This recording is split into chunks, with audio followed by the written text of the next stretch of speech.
One of the points upon which editors and translators of Khayyam have most widely differed is the question of the exact nature of the poet's religious or philosophical opinions.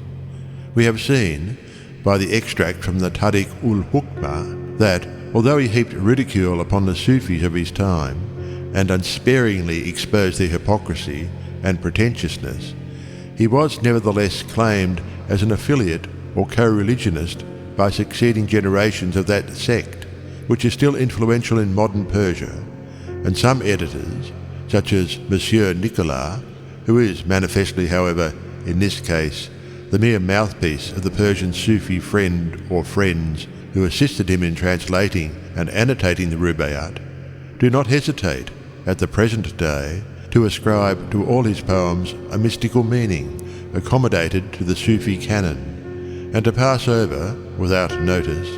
the innumerable passages which are altogether at variance with such an interpretation. Others, again, like Mr. Winfield, discard, as of slight significance, the numerous quatrains in which Khayyam, with an evident fullness of purpose and deliberation, expresses or infers opinions completely incompatible with the belief in any form of theism,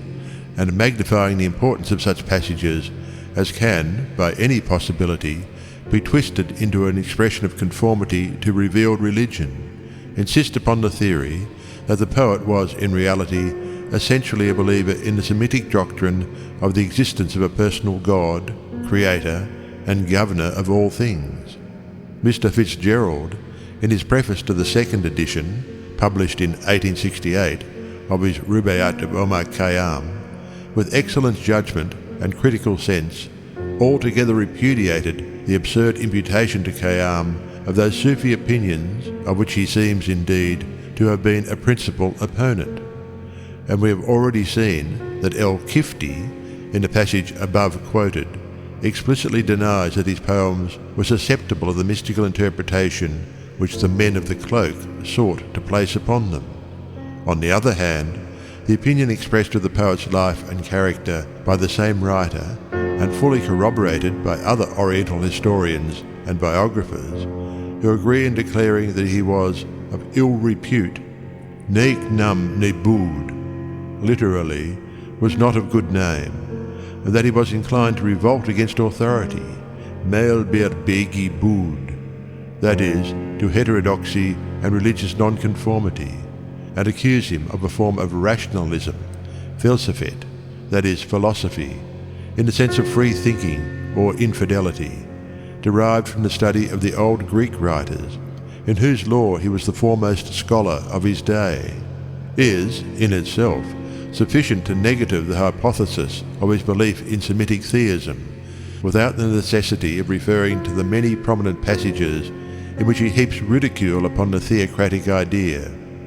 It is true, indeed, that other portions of his poems contain expressions and allusions which seem, at first sight, to point to a theistic belief on his part, but it must be remembered that poets and poetical writers of all countries, orthodox and unorthodox, have in all ages been in the habit of employing, for poetical purposes, the formulas and verbal paraphernalia of current religious beliefs, become by long popular usage an integral part of the language and literature of the lands in which they obtain, and an essential constituent of the material and ornament of literary expression.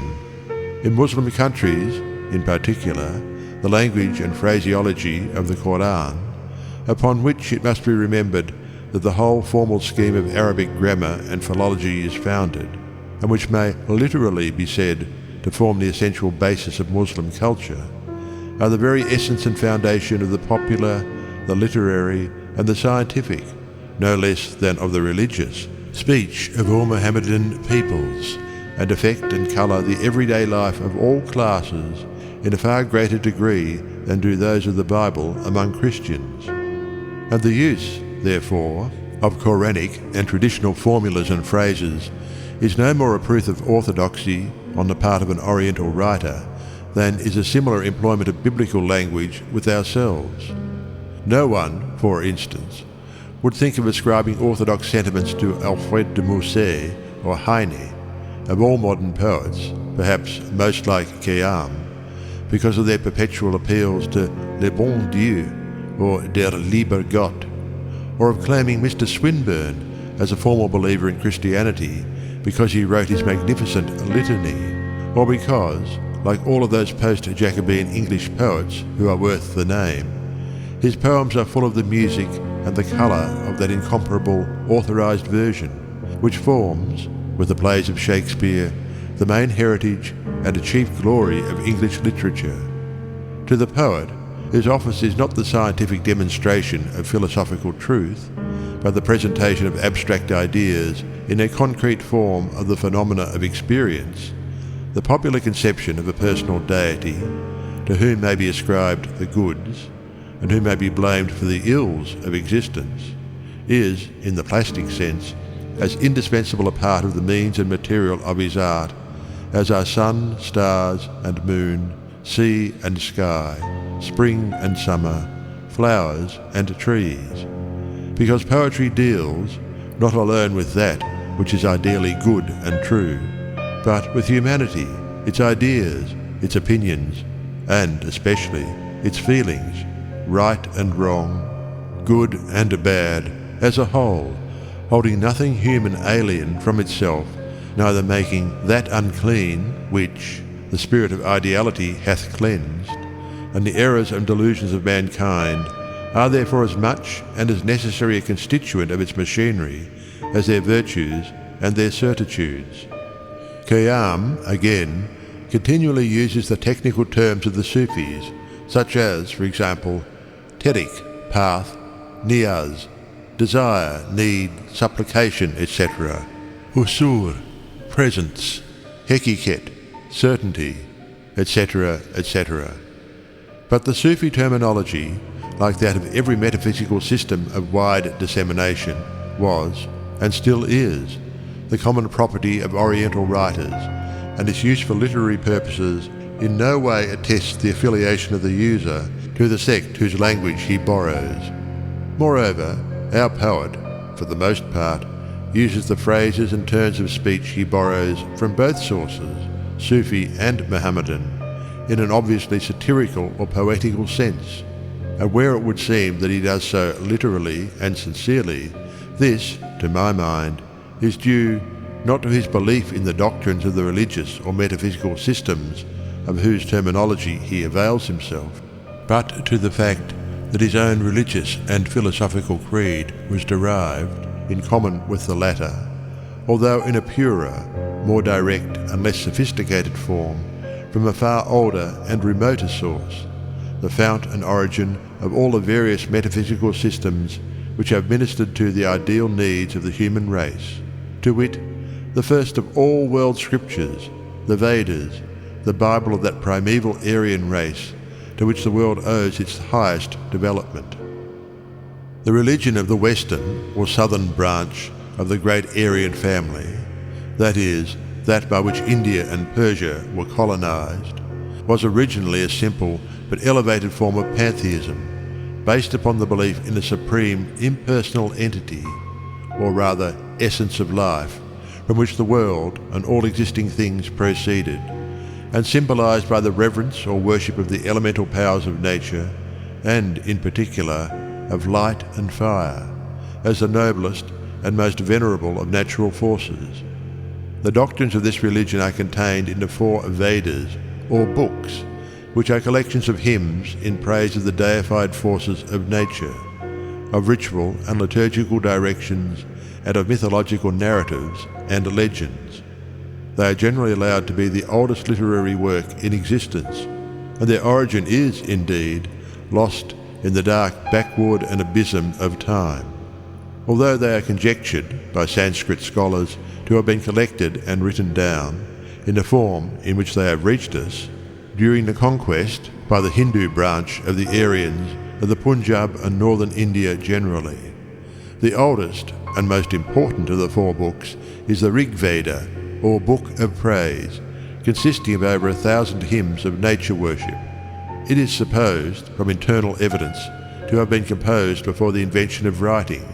and no Sanskrit scholar has, to my knowledge, ventured to assign it to a more recent date than 1400 BC, whilst other authorities of equal weight ascribed to it an antiquity of upwards of 4,000 years.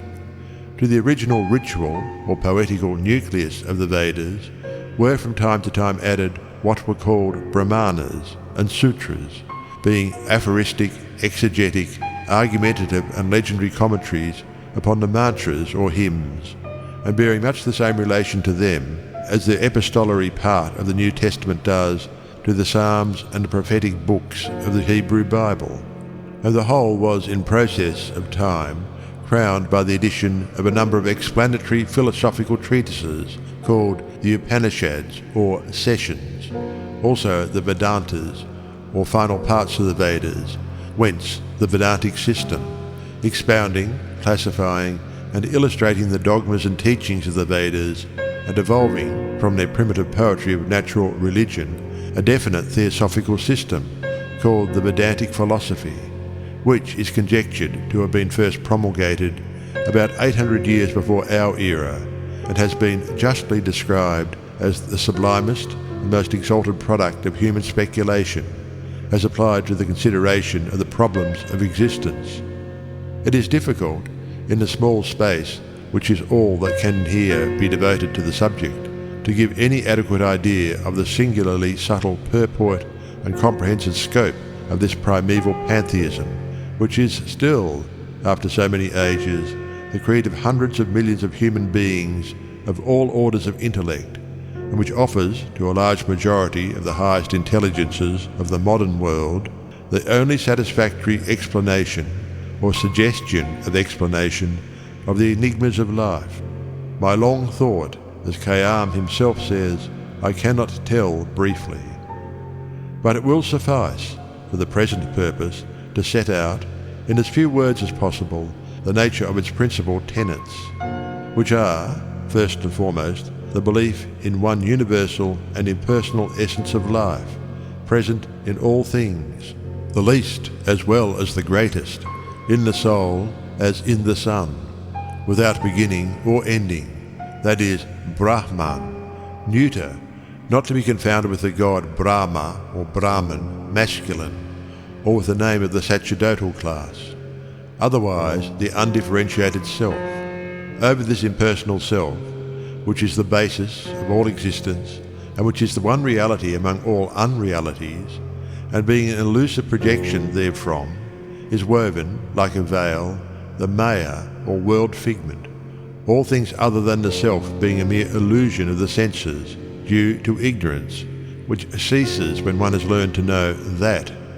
is, the self, which alone really exists. The miseries of human life, being a part of the world illusion, are due wholly to ignorance of the secret of the world,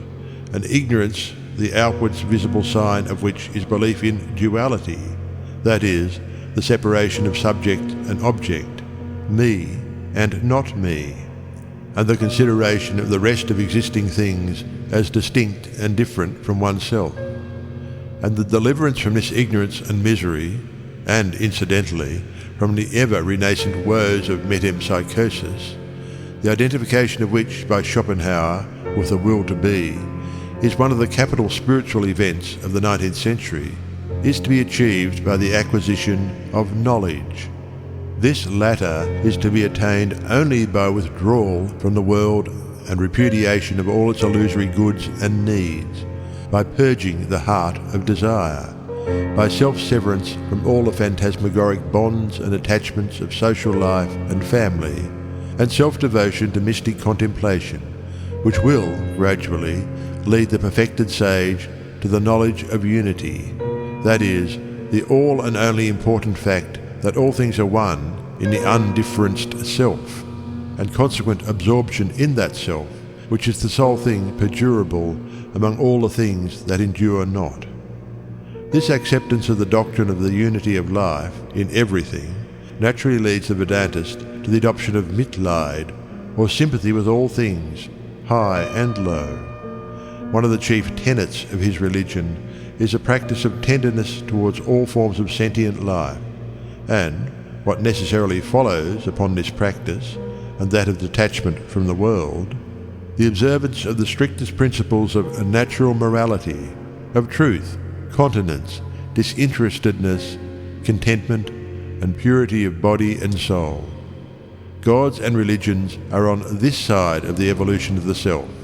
that is, the worship of the first and the practice of the second are good and meritorious, and are even recommended as a preliminary means of purification and mortification of the bodily lusts, and for the satisfaction of the metaphysical needs of those who are unqualified to accept abstract truth. The sage is not forbidden to conform to the cults of his country, and it is recognized that religious conformity and liturgical and ritual observances are efficacious in securing the conformer against what is, for want of a better word, figuratively called the pains of hell, and enabling him to obtain what is in like manner called the rewards of heaven. But God's hell and heaven are all in fact but a part of the world figment, and are subject, like mortals, to death and transiency. The sage, when he has learned to know the secret of the world, knows their unreality, and that of all things, save only the self, which alone is real and eternal.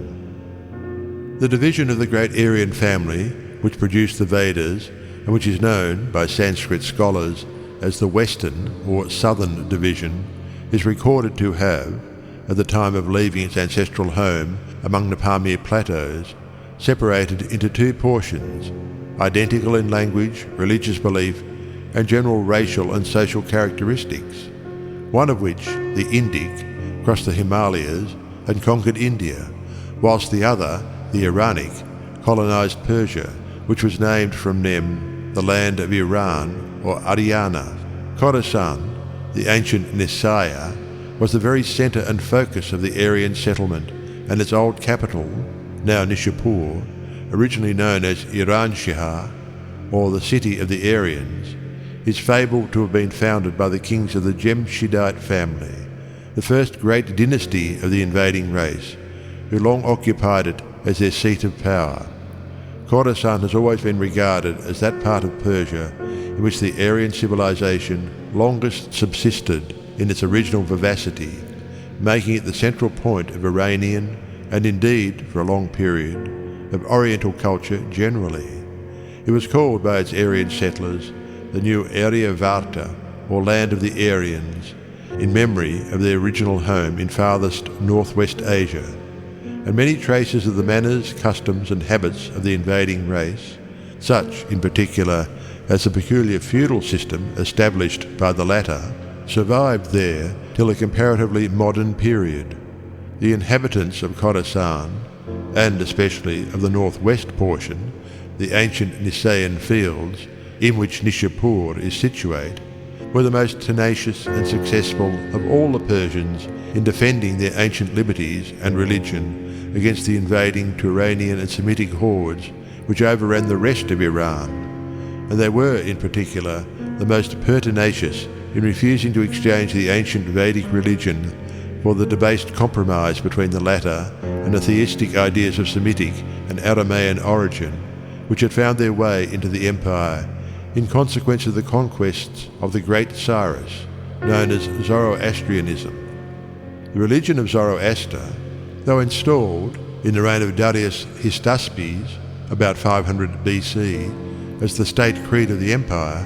never, in fact, succeeded in supplanting the ancient faith, the religion of the pure law, as the ancient Aryans, the well-named Children of the Light, called it in Khorasan. Nor was it till the Mohammedan conquest that the militant bigotry of the followers of the camel driver of Mecca prevailed to suppress it, at all events in appearance. Long as the vestiges of the ancient faith survived in Persia, it is not till the year 1656 of our era that we hear of an actual Persian translation of the most important portion of the Vedantic canon, the Upanishads, made by the Brahmins of Benares, at the instance of the Indian prince Dara Shikoor, brother of the emperor Aurangzeb, published as the Upnikat or Sir us Esre, Secret of Secrets, and Latinized in 1801 to 1802 by Anquetil du Perron. whose translation is described by Schopenhauer as a most precious gift bestowed by the present century, under the title of Upnecat id est, secretum tegendum. However, the essence of the Upanishads seems, well nigh immediately after their promulgation in their original form, to have made its way westward, and especially to have penetrated into Greece, as well as through Pythagoras, who is fabled to have visited India and Persia, and to have there imbibed the doctrines of the Brahmanic sages, as through Xenophanes and the Eleatic school of philosophers, the Indian origin of whose teachings is not to be mistaken. If this was the case with the comparatively remote and remotely related races of ancient Greece, it is absolutely certain that the Vedantic doctrines must, yet earlier, have found their way, in the full height of their vivacity, to the adjoining country of Iran, so closely akin, in race, position and spirit, to the Hindu Aryans. And Nishapour, being an early and important stage of the great caravan route between India and Persia, must, we may be assured, have been one of the first places to receive the new knowledge in all its vigour and purity.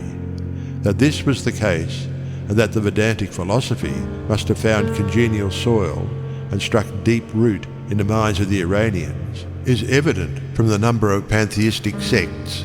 covering their secret doctrines with veils, more or less thin, of outward conformity to the ruling religion of Islam, which have long existed and still flourish in Persia, and whose inspiration is evidently borrowed, in varying degrees of remoteness, from a Brahmanic source. The two chiefest and most widely spread of them, Sufism itself and its more modern scion of Babism, with the doctrines of which sects modern Persian society is said to be honeycombed, are but garbled forms of Vedantic pantheism,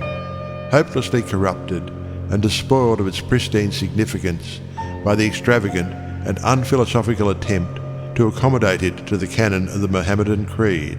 the Semitic optimism of which is incurably contrary to the spirit of the Indian philosophy. And Zoroastrianism was, as I have before remarked, another offshoot of the Vedantas, yet more debased and degraded by the infusion of Judaic theism and by the adjunction of the Aramaean dogma of the duality of good and evil, both completely foreign to the Vedantic idea. With the general scope of the Vedantic philosophy, it is practically certain that Khayyam, native and inhabitant, for the greater part of his life as he was, of a district which was of necessity the chief point of impact and, so to speak, focus of the influence of Indian ideas, must have early become acquainted, and that he, at some period or other of his career, not only held, but openly professed and taught the chief doctrines of the Upanishads, as digested into a regular system by Vyasa, Sandilya, Sankara, and other prominent schoolmen of Hindostan, is attested by El-Kifti himself, who, in the passage already quoted from the Tariq-ul-Hukma, relates that he, Khayyam, exhorted to the seeking of the One, the Ruler, by the purification of the corporeal movements or actions, or the cleansing of the human soul, an unmistakable description, by a writer manifestly ill-acquainted with the subject, of the process of self-purification through continence and ascesis, or abstraction from the world, by which the Vedantic sage prepares himself for the attainment of the knowledge of unity, that is, of Brahman, or the Self. The words ruler being obviously an unmeaning addition on the part of the orthodox Mohammedan author or abridger. Khayyam's philosophical writings, which would assuredly have afforded us conclusive evidence on this point, are apparently irrecoverably lost. But, to my mind, no other evidence is needed than that of the extract above cited, and of the numerous corroborative passages to be found in his poems, to establish beyond reasonable doubt the nature of his religious opinions and teachings. It is difficult indeed to interpret such quatrains, for instance, as those of the drops of water and the sea, number 727, of the ens essentialis and of duality, numbers 412 and 413, of this visible world, number 525, of Truth's Mysteries, number 532, of The Door of Desire, number 548, of In Quest of Gem's Cup, number 569, of None Ever Saw, number 534, of My Soul in the Spheres script, number 58, of Sheer Folly, O Sage, number 72, of That Wine, number 175, of This Illusory Moment, number 484, of Seek Not Gladness, number 198, of Wilt Have the Law, number 304, of The One Great Whole, number 349, of This Thy Being, number 455, of The Day When the Blessed Hosts, number 670, of Heart Since Thou Satest, number 756, of Wiles Hiding Thyself, number 757, of For the Sake of the Lust, number 760, of Albeit Naught Go, number 766, of The Pathway of Witlessness, number 779, of Away with Vain Grieving, number 782,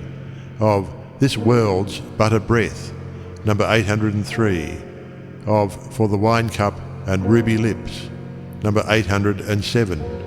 of Thou Hood the Compend, number 809, etc., in any other sense than that of Vedantic pantheism. Whenever the occasion arises, he invariably announces, either openly or implicitly, the essential tenets of the Indian philosophy,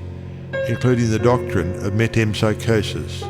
as in Quatrains 175, 192, 691, etc., and inculcates the necessity, on the part of the sage, of acquiring knowledge, that is, of the unity of the self, as the one thing important, a quest to be achieved by the renouncement of desire, the purification of the soul from the lusts of the world, and the practice of moral goodness, in its essential meaning of universal sympathy, Mitleid, as distinguished from the bastard compromise, the fable agreed upon, which the needs of social life have adopted as its representative. Wherever he deliberately indicates his religious belief, it bears no other character and is stamped with no other hallmark than that of Vedantic pantheism. It is certainly altogether free from Semitic optimism and has no taint of that Foetor Judaicus which is omnipresent in Sufism. I do not think it advisable to lengthen this notice by quoting in extenso the various passages of Khayyam's poems, many of which I have indicated above, which support my theory of the Indian origin of his philosophical and religious opinions, as I have, as it were, underlined a large number of the passages in question by quoting freely from the Upanishads, wherever I thought it useful to do so, in my notes to the ensuing translation, and with the help of these latter, as well as of the brief abstract above given of the main principles of the Vedantic philosophy, and by means of a comparison therewith of the poet's ideas, as expressed by him in his quatrains, my readers will find no difficulty in deciding for themselves upon the question. In stating my conviction, as set out in the foregoing pages, that Khayyam's philosophic and religious opinions were, in their essential points, based upon the teachings of the Vedantas, I do not for a moment pretend to maintain that he professed all the niceties of the Vedantic doctrines as propounded by the Indian school men, or that, in particular, he practiced the asceticism, self-suppression, and other quasi-religious practices comprised under the general name of yoga, which have, in process of time, been grafted upon the austere spiritual simplicity of the original creed, in itself by no means religious, in the ritual and liturgical sense of the term, but corrupted and distorted, like all other ideas of its kind, by alterations and suppressions, and especially by additions made for the convenience and in the interests of the priestly class, or called for by the supposed necessity of adapting it to the inferior capacity of the general mass of humanity, who are incapable of apprehending abstract truth, untempered by mythological illusion. And, what is yet worse, sophisticated by that spirit of quackery and imposture which has made the word theosophy to stink in the nostrils of the modern world, and has rendered the name of theosophist a synonym for trumpery sorcerer and paltry cheat. But its main principles, it seems to me, there can be no doubt for a student of his poems, were the basis of his creed, the system by which he explained to himself the problems of the universe, and by whose light he guided himself in his navigation of the stormy and sterile ocean of existence. As the modern Christian professes the theological tenets of Christianity, whilst rejecting, as unpractical, the capital principles of ascesis and abnegation, which seem, to the philosophic mind, its most valuable, and indeed its distinctive feature, so we may imagine Khayyam, whilst having his belief, at bottom, firmly anchored in the great fundamental ideas of Vedantic pantheism, to have been swayed hither and thither upon the sea of detail and daily practice by the shifting breezes of the poet's fantasy, ever full of most excellent differences, and the doubts and moods which are inseparable from mortal existence. Like Hamlet, he was ever in suspense between the imperious demands of his conscience and the energies of his will, which still urged him to action, and the critical influence of his profound intelligence and his searching wit, which led him to the ultimate conviction of the uselessness of all action. Between these 2 points, the positive and negative poles of the human machine, his humour sports like the electric flash, and the absolute and inconsolable despair,